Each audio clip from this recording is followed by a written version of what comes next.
It is the second model introduced in the 2025 Godzilla collaboration with Medarot S, sporting the likeness of the iconic three-headed golden dragon and rival to the legendary Godzilla itself.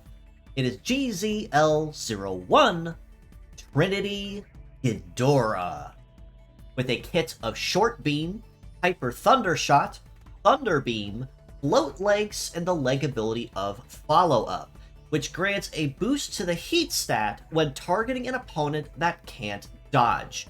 Now, as the third model introduced in order for the Godzilla collaboration of 2025, it truly cannot be called a Godzilla collab if Ghidorah doesn't make an appearance at least somewhere in some form of capacity, being one of Godzilla's oldest and most iconic of rivals in the entirety of his history over these last 70 years.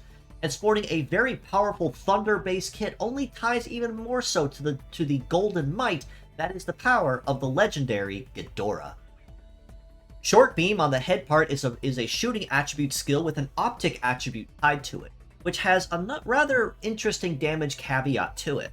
When attacking the enemy, it operates as a regular beam-based attack, which means it gets a ×2 damage bonus at 30% charge and a ×3 bonus at 100% charge. But it also has an extra condition on top of that. Short Beam, if attacking an opponent that is stunned, not frozen from any freeze type attacks, but stunned from a thunder type of attack, or paralyzed in any kind of capacity, its damage increases and it gains piercing on top of that.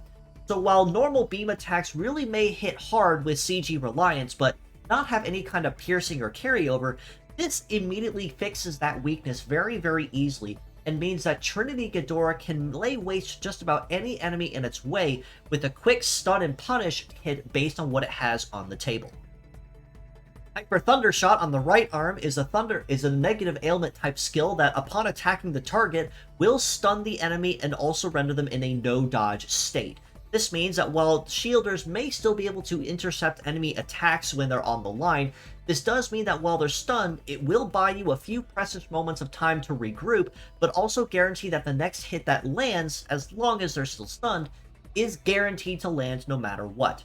And with it being Hyper Thunder Shot, it also means it's going to be hitting notably harder with pierce damage. At the cost, you also can't dodge or defend in cooldown. So just a little bit of caution is advised if you're planning to make use of Hyper Thunder Shot in this way. It'll hit hard and it can stun, but just be careful on that cooldown in case you get punished accidentally. Thunder Beam on the left arm is another optic attribute skill that gets a ×2 damage bonus at 30% charge and ×3 at 100%. But this one also has an added caveat, much like Short Beam does. This one, on the other hand, instead, upon attacking the target, will also stun them with a thunder ailment attached to it. So, much like with Hyper Thunder Shot being able to stun enemies, Thunder Beam can do the same. But this one also gets the damage bonus much like regular beam attacks do, which means that even if it can't break anything immediately, that damage will be rather nasty once it gets up to into those higher numbers of double or even triple damage on top of that. Float Legs means that Trinity Ghidorah will have relatively solid coverage across all terrains at A rank across the board, minus S rank on Cyber, of course, and its leg stats, even for a float leg, are actually pretty solid as well with that triple heavy support. With a base mobility of 934, it's off to a very impressive start in the speed department, so it really means it doesn't need any kind of bolstering or compensation as far as speed is concerned with Medarotters or terrain compatibility. It's off to a pretty good start. An evade of 1253 means that it's going to have a pretty good time dodging and grazing too to keep its damage on as minimum as possible, as long as it's not in a no-dodge state itself from a penalty. A melee resist of 1086 and a shoot resist of 1349 aren't too shabby either, as this means it can hold its own fairly well both up close and at range with pretty solid and pretty dependable all-round reliability and consistency.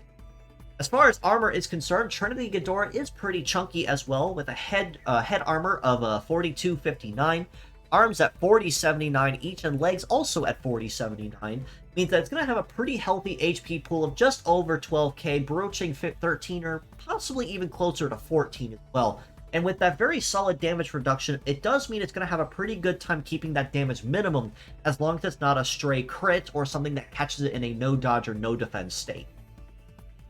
All this being said, though, as a pure set score, I honestly have to rate Trinity Ghidorah a pretty well-rounded 7 out of 10. It's a pretty synergetic kit that complements itself and synergizes with itself pretty well in a lot of different ways.